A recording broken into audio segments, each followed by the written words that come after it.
Hi all, I'm Louis. I'm Katria. We're with Grand Hyatt San Francisco, and we've realized that we have a short time to work with our partners, and it's really not about us leading a small team within the hotel. It's about us teaching a small team how to lead their entire hotel through this and other design sprints.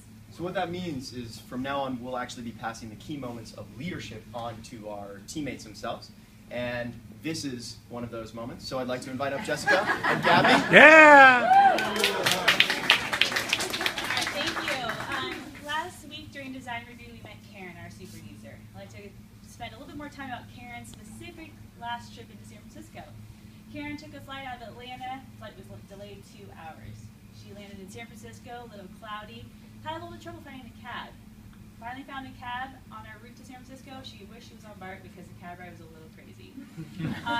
As you can see, Karen's phone started to die, it started to rain. She was in a strange city, not sure where to turn, experiencing all these challenges left and right.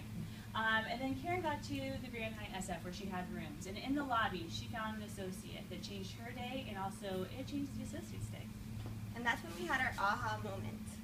Karen didn't need a backdrop. She needed a river guide, someone to guide her through her experience and her trip. And we started testing our prototypes and asking our associates to come in and experiment with different ways for us to become the river guide for our guests. We asked our managers to push themselves and start taking bigger risks. On a rainy day, one of our sales managers went up to the Grand Club and saw some of our guests who needed an umbrella. She went down to the bell desk and grabbed umbrellas for our guests and brought them back up. She was surprised to see that this small interaction really changed the rest of their stay. And that's when we had our second aha moment. This wasn't just about our guests. This was also about our associates. Our associates were starting to feel empowered and excited about their new and improved job duties. And they started telling their coworkers, and that's when word spread like wildfire. So how does this change our team? We've actively led our team through this process. We actually are bringing on members daily into our team. We're teaching them that change isn't scary. Sometimes uncomfortable, but not scary. Steve, for example, was asked, he's a front office agent, he was asked to use different form of technology without his normal tools that he's been used to for the last 10 years. And what happened is he was so confident after his experience with his guests, he shared his story with his teammates, and that has just spread throughout the hotel. Now Steve sees himself not as a lunch lady passing out food and getting guests through the hotel, but actually as a river guide experiencing the journey with his guests. Awesome.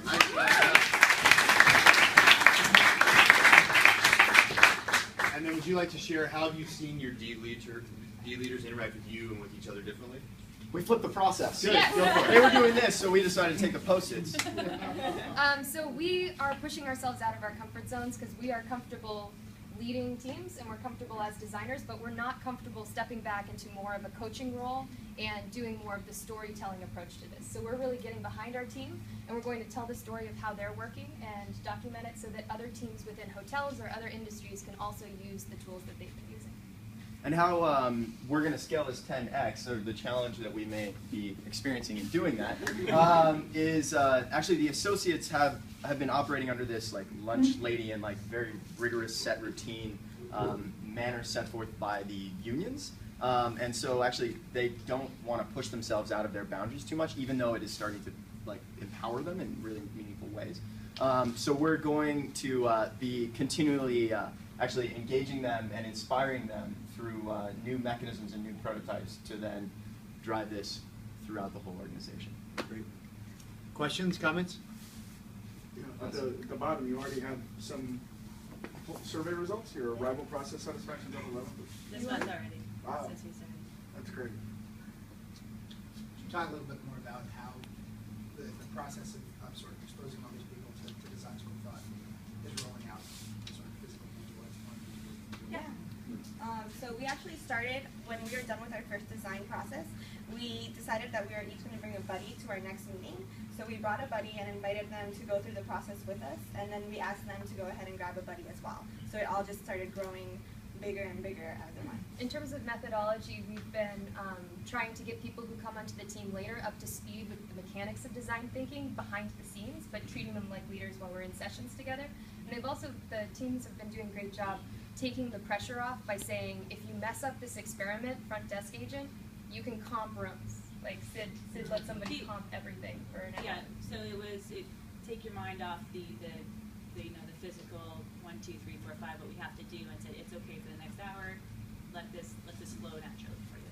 The real shift is in industry versus like thinking is it's okay to fail, and making people feel like it's okay to fail and explore. And the quicker you fail, the faster you get to a better outcome, right? Because you were going down a path, you failed. Great, that wasn't the right path. Let's try something else.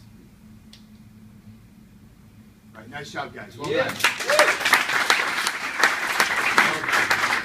done.